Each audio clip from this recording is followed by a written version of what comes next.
a esta solenidade em comemoração ao dia da Proclamação da República. A Ordem dos Cavaleiros da Inconfidência Mineira é uma instituição cívica, filantrópica e cultural de utilidade pública que tem como pilar do seu objetivo social um dos mais importantes movimentos socioculturais e históricos do Estado de Minas Gerais, a Inconfidência Mineira.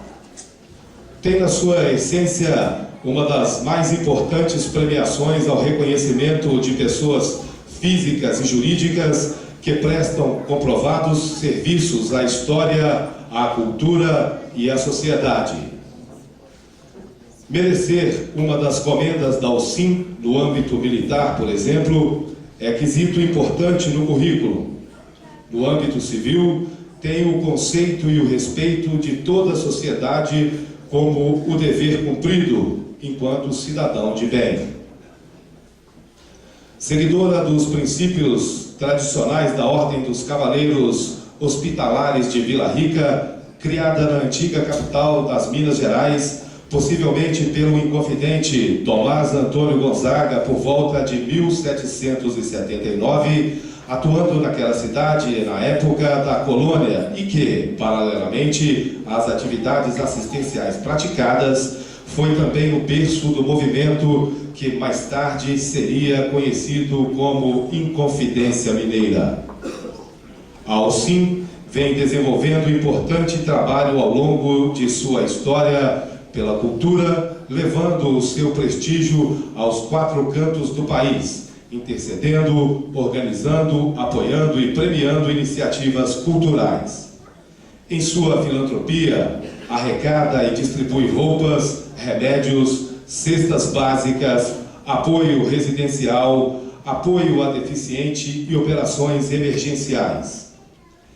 Está entre as ordens cavalheirescas e humanitárias de caráter liberal e independente do controle de qualquer autarquia ou organização religiosa ou filosófica. Se põe como uma das mais antigas do território nacional, atendendo ao terceiro setor. A UCIM tem como patrimônio sua sede em Belo Horizonte, Minas Gerais, e o sítio da Varginha, tombado pelo Patrimônio Histórico de Minas Gerais, local onde está sendo implantado o projeto do Centro Cultural Estalagem dos Inconfidentes, registrada no cartório do Registro Civil das Pessoas Jurídicas em 1996, mantendo sua prestação de contas com os órgãos competentes e seus associados ativos. Para dar início a essa solenidade, convidamos para compor o dispositivo de honra o grão-mestre da Ordem dos Cavaleiros da Inconfidência Mineira, Celso Rafael de Oliveira. O prefeito de Ouro Preto, o senhor Ângelo Osvaldo de Araújo Santos. O desembargador do Tribunal de Justiça de Minas Gerais, doutor Nilton Teixeira de Carvalho.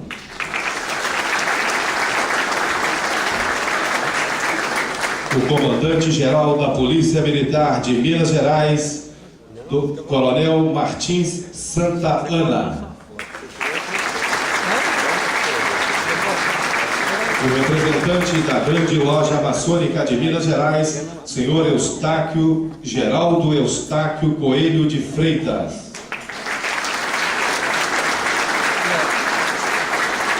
Soberano grão-mestre do Oriente do Brasil, doutor Marcos José da Silva.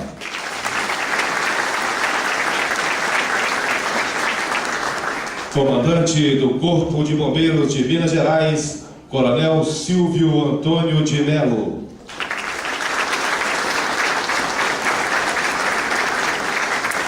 Superintendente Regional da Polícia Rodoviária Federal, senhor Davi Stanley Bonfim Dias.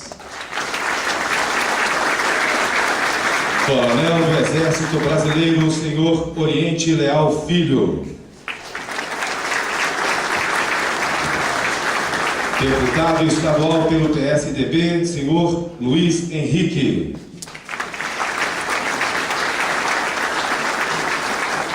Brigadeiro Aviador Senhor Renilson Ribeiro Pereira.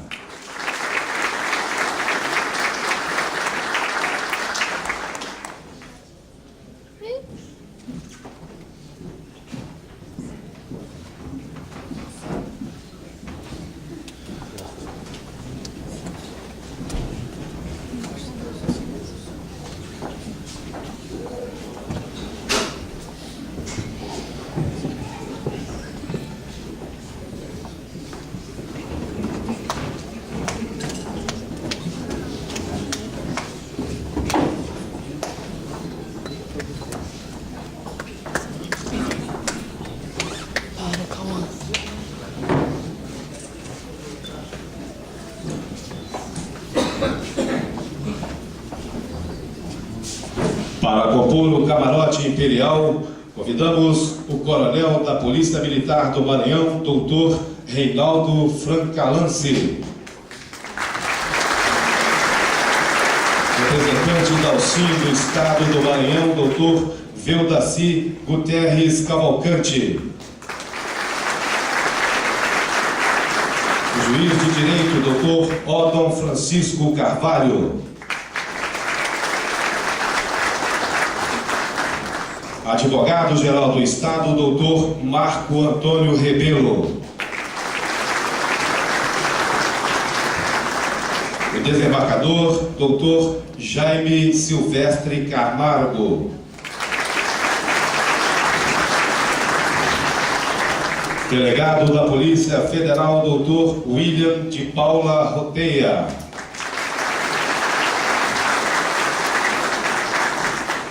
Grão-mestre adjunto da Grande Ordem, a Grande Oriente do Brasil, Minas Gerais, senhor Eduardo Teixeira de Rezende.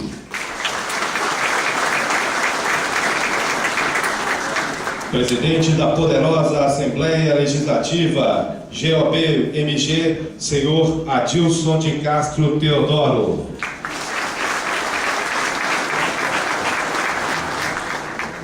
Diretor da Imprensa Oficial de Minas Gerais, doutor Eugênio Ferraz.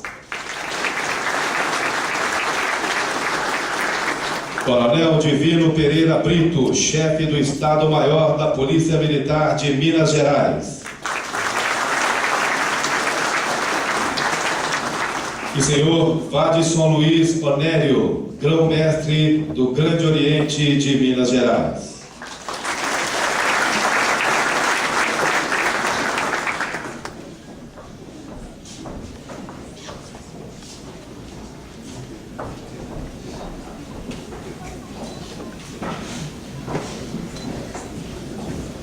Convidamos para fazer parte do dispositivo o grão-mestre da Grande Loja do Oriente de Minas Gerais, Armintas Araújo Xavier.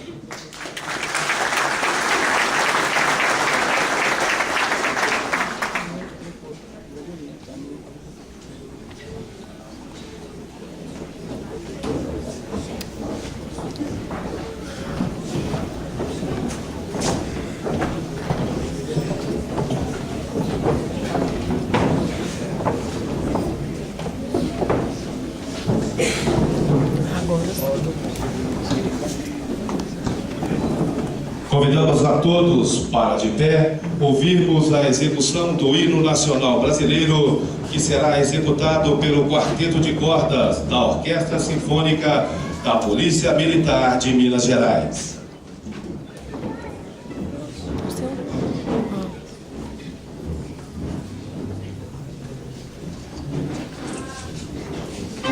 Ainda tão branco. Nossa.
Neste momento, o senhor Fabrício Souza Santos, presidente da Academia de Ciências, Letras e Artes de Minas Gerais, com sede em Manhuaçu, para fazer uma homenagem à Ordem dos Cavaleiros da Inconfidência Mineira.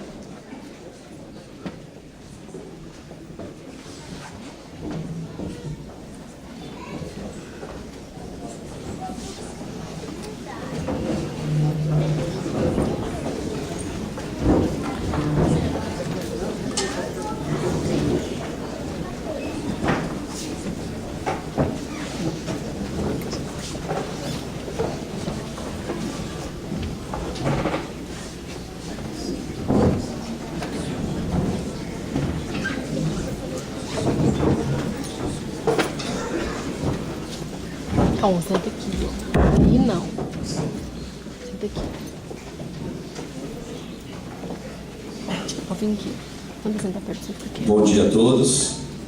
É com grande satisfação e honra que, como presidente e fundador da Academia de Ciências, Letras e Artes de Minas Gerais, estou nesse dia comemorativo para entregar uma moção de congratulação e aplausos à Ordem dos Cavaleiros da Inconfidência Mineira, na pessoa do seu sereníssimo grão-mestre Celso Rafael de Oliveira, por todas as benfeitorias realizadas pelo SIM à sociedade brasileira, colaborando com projetos culturais e sociais e assistenciais, governamentais ou não, procurando preservar princípios nacionalistas e apoiando a união entre os povos, visando sua igualdade, liberdade e fraternidade. Manhuaçu, 14 de novembro de 2012, assinando Fabrício Santos, presidente fundador da ACRA. Entrego em vossas mãos.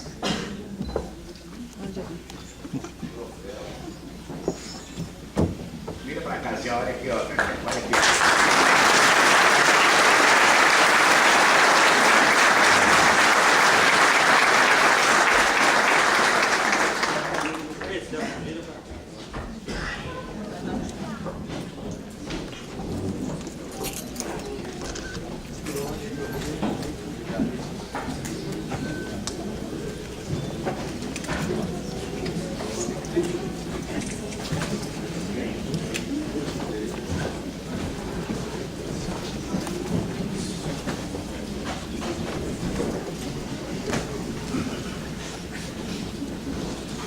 Neste momento, convidamos o senhor grão-mestre Dalcin, que assinará o decreto que nomeia o senhor José I Teixeira Neto como representante Dalcin Tiradentes.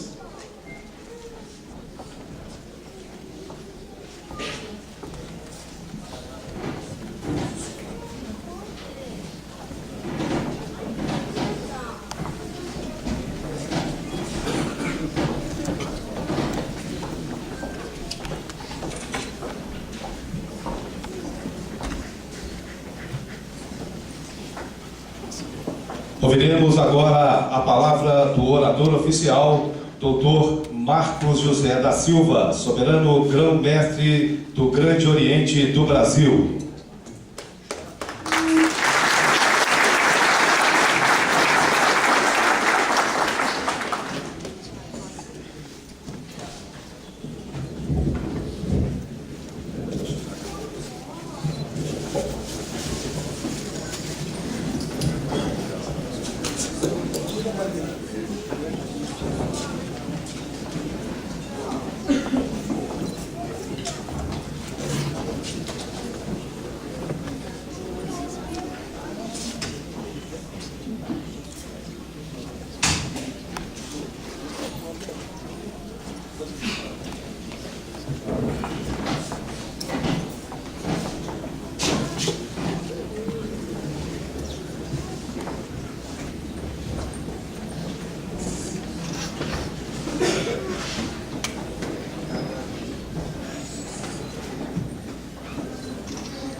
Sereníssimo Celso Rafael de Oliveira, grão-mestre da Ordem dos Cavaleiros da Inconfidência Mineira, Dr. Ângelo Oswaldo de Araújo Santos, prefeito de Rio Preto, Dr. Nilton Teixeira de Carvalho, desembargador do Tribunal de Justiça de Minas Gerais, Coronel Martins Santana, comandante-geral da Polícia Militar de Minas Gerais, senhor Geraldo Eustáquio de Freitas, representante da grande loja maçônica de Minas Gerais,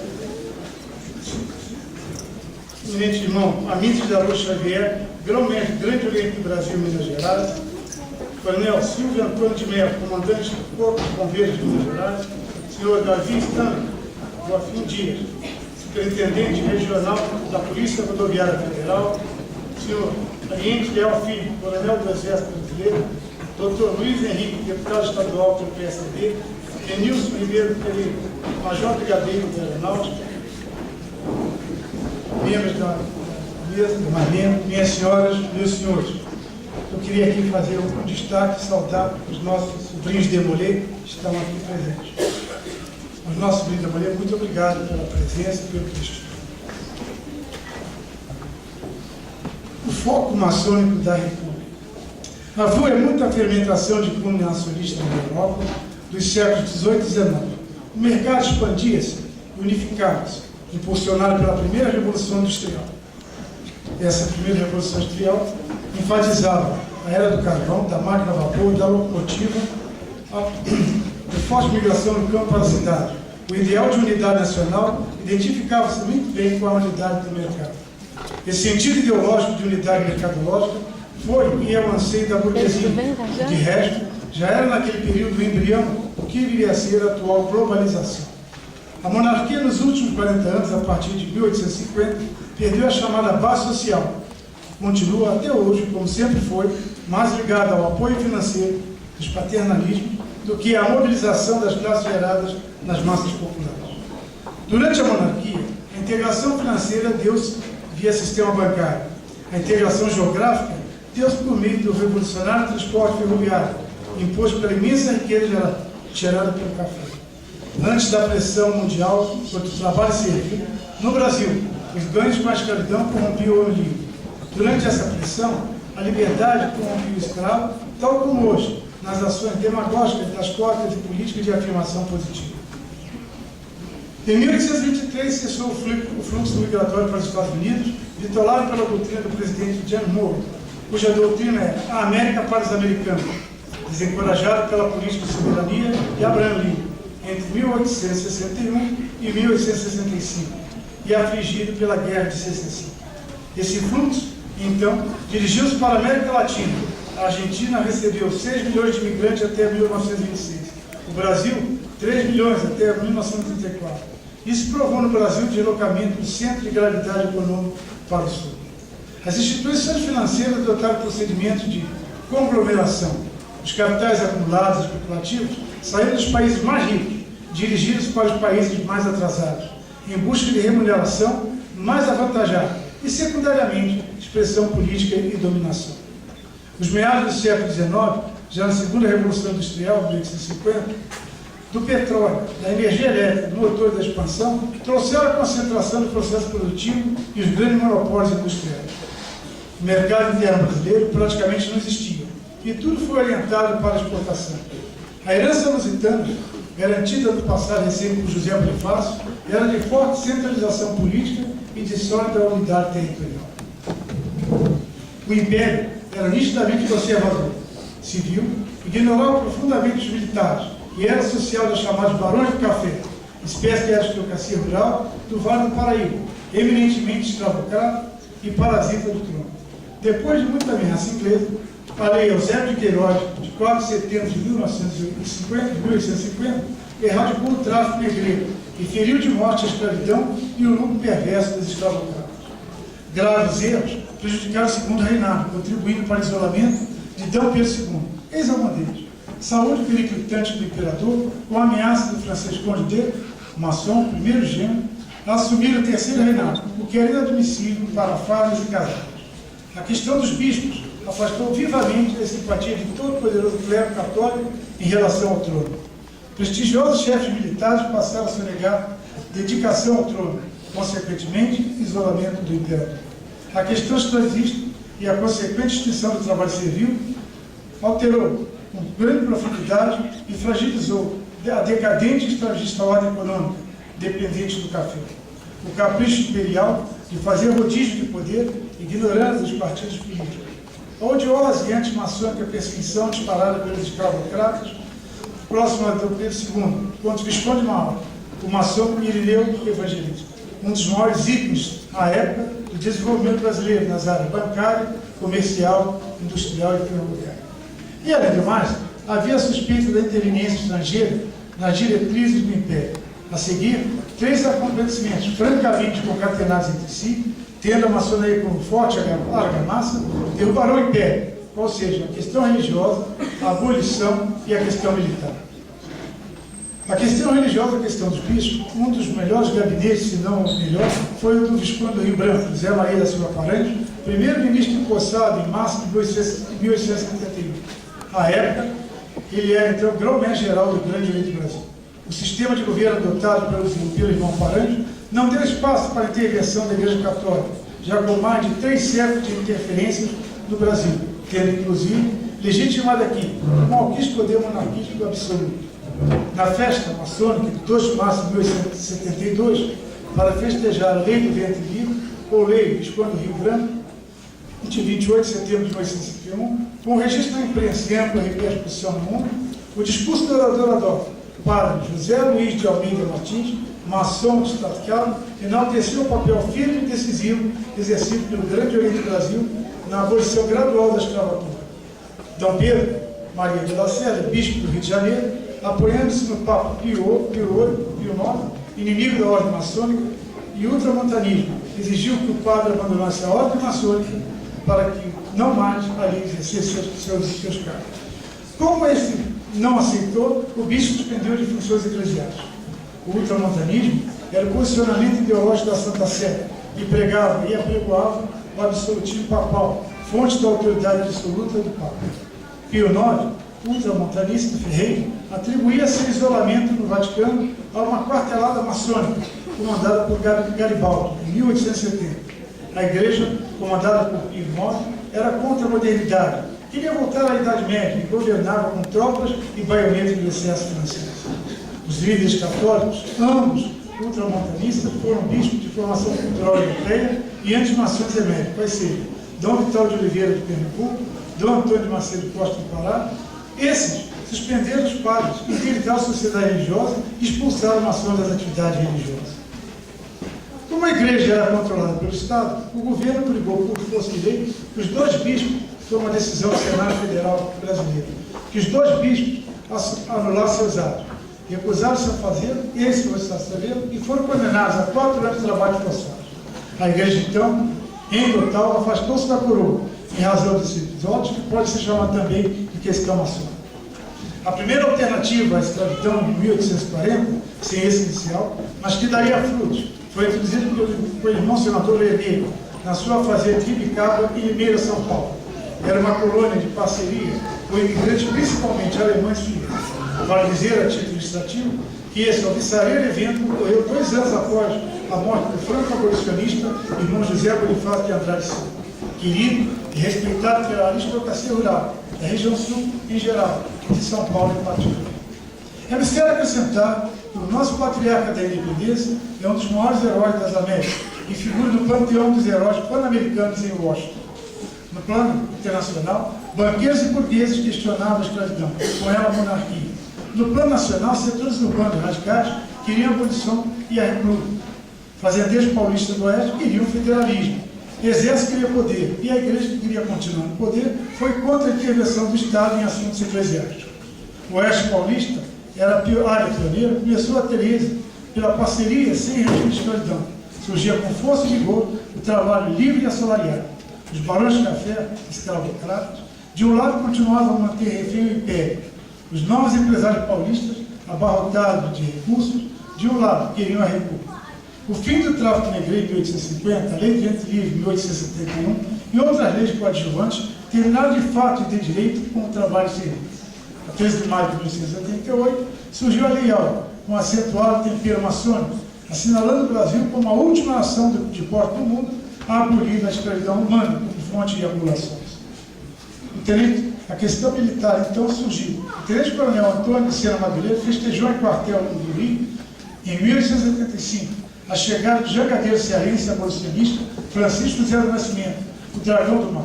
Sena Madureira, além de professor de comunicações na Escola Politécnica e Direito Internacional na Academia Naval Real, tinha formação cultural europeia. Advertido, ele respondeu indisciplinadamente a um general que foi preso. O irmão, Marechal Manuel Deodoro da França, então destacado para o Rio Grande do Sul, conservador, profissional prestigiado e dedicado ao Exército, apoiou o subordinado. Concomitantemente, o irmão Benjamin Constant, tenente-coronel reputado como pai da República, culto e seguidor dos ideias austeras e rigorosa positivismo de Augusto Comte, reuniu maçons e oficiais da Marinha e do Exército para desagravar a Sena Madureira. Cumpre dizer que o positivismo é um sistema criado por Augusto Comte, falecido aos 59 anos, em 1857.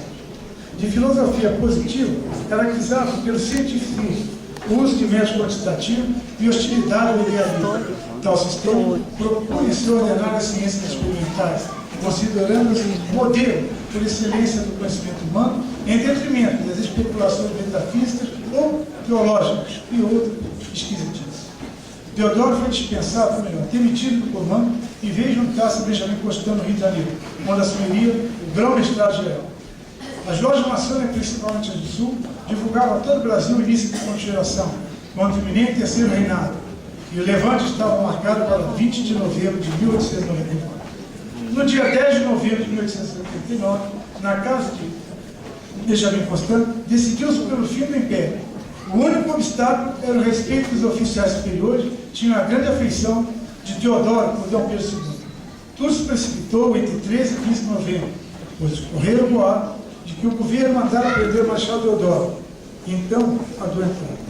E foi assim que os fatos históricos, com total atuação maçônica, assinalaram o Brasil como o último país americano a banir a monarquia como regime político de Estado.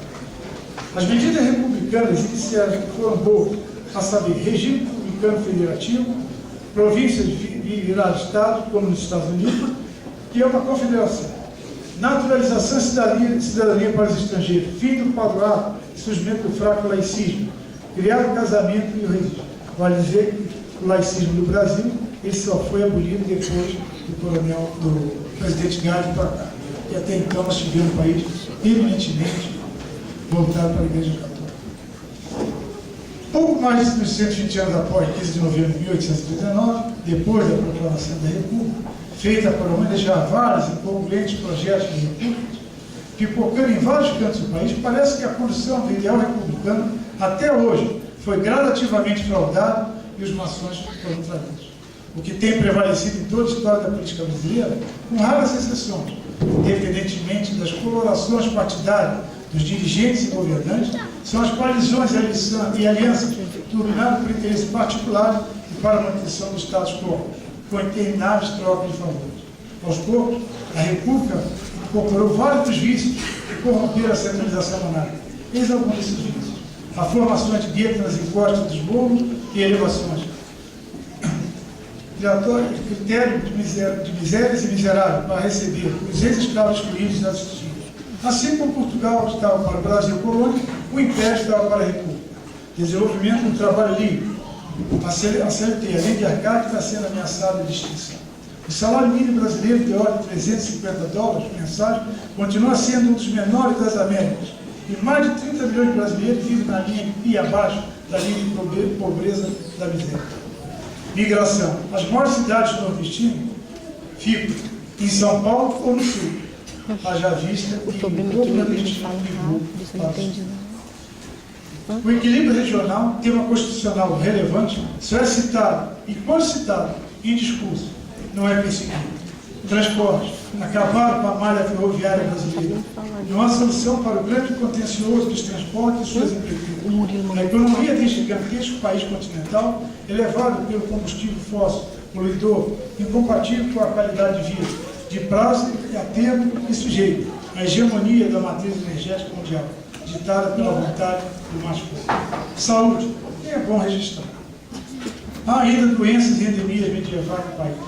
Na educação superior, a competência federal registra os seguintes crescentes de indigência. Fala bem demais. Mas não seria de bom ouvir encerrar nessa direção com retórica pessimista. Cumpre dizer que o povo brasileiro, missão cósmica a cumprir na Terra, de índole ordeira e pacífica, supera em muito suas elites. Foi, por exemplo, Oswaldo Cruz quem abriu de fato o esporte brasileiro, pois acabou com a febre amarela.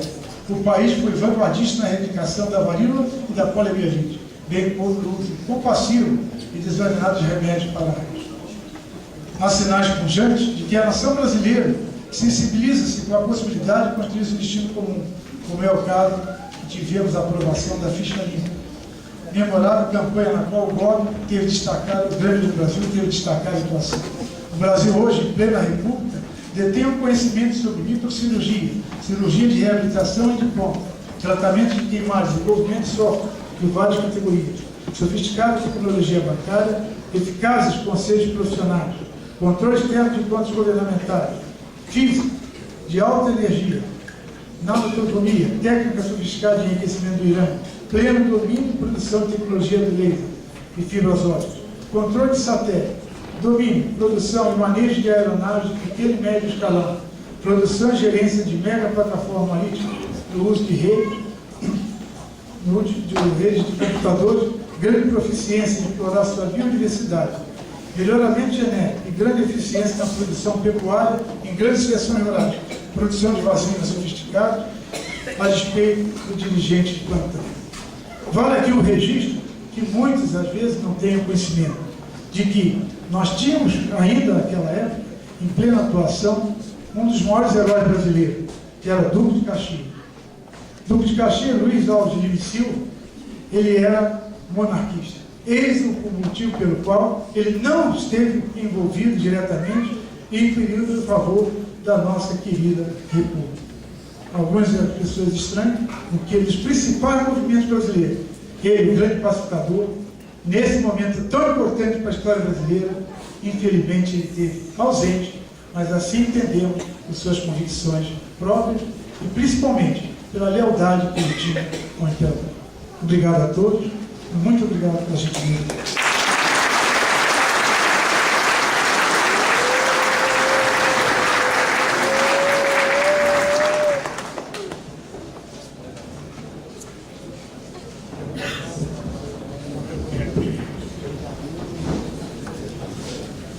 Com a edificação, o senhor Valdisson Luiz Onério está nesta cerimônia representando o grão-mestre de Minas Gerais, senhor Lázaro Emanuel.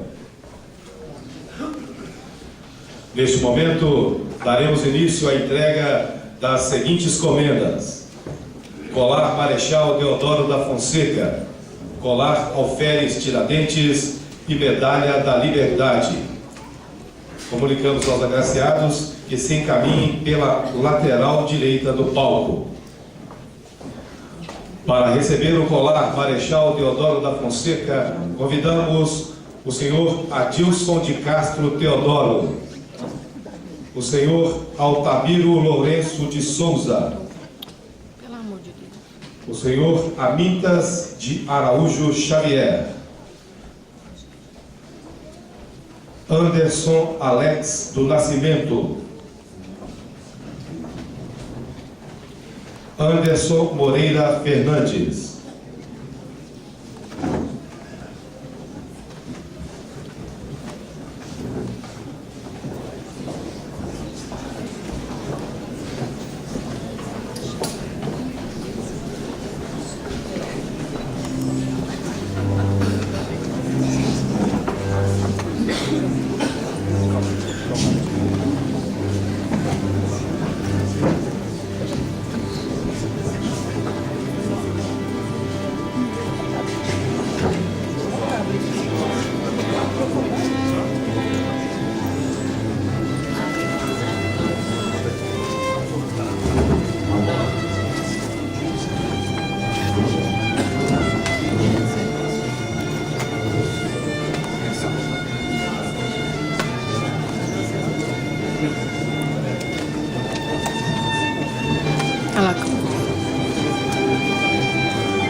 Convidamos para receber o colar Marechal Deodoro da Fonseca, senhor Ângelo Osvaldo de Araújo Santos, Anicesso Pierre Lara,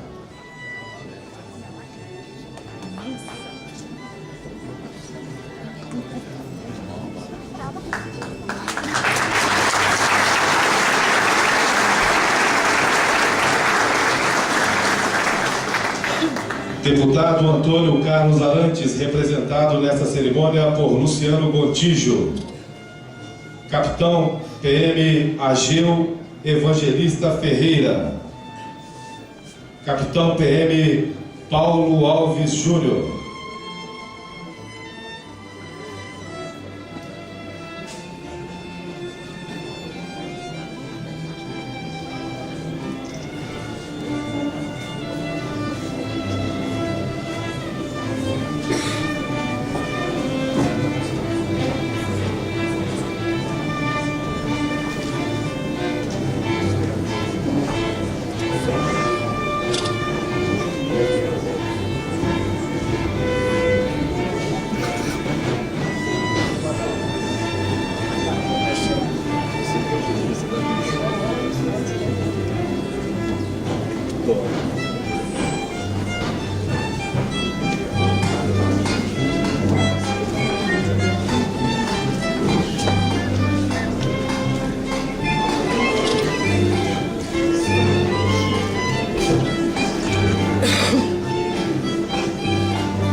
convidamos para receber o colar Marechal Deodoro da Fonseca, o senhor Carlos Afonso Mendes, senhor Carlos Roberto Alves Coelho, coronel Silvio Antônio Melo, coronel PM Cláudio Antônio Mendes, coronel PM Divino Pereira Brito,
Convidamos agora o coronel PM Luiz Rogério de Andrade, coronel PM Márcio Martins Santana, coronel PM Sérgio Augusto Brasil, senhor Celso Ricardo de Almeida,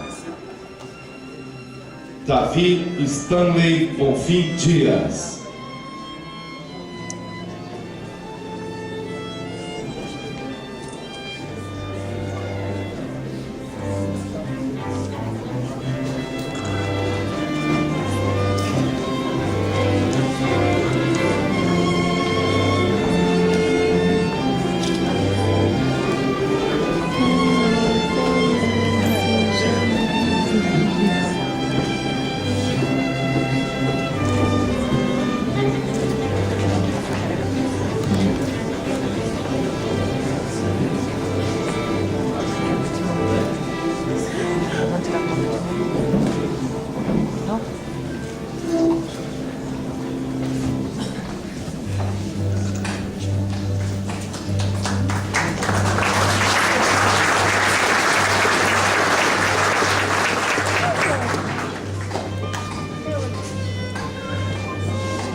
Convidamos neste momento o senhor Denilson Ferreira da Silva, o doutor Inácio Loyola Campos, doutor José Ornelas de Melo, doutor Marcos Paulo Souza Miranda, doutor Odon Francisco de Carvalho,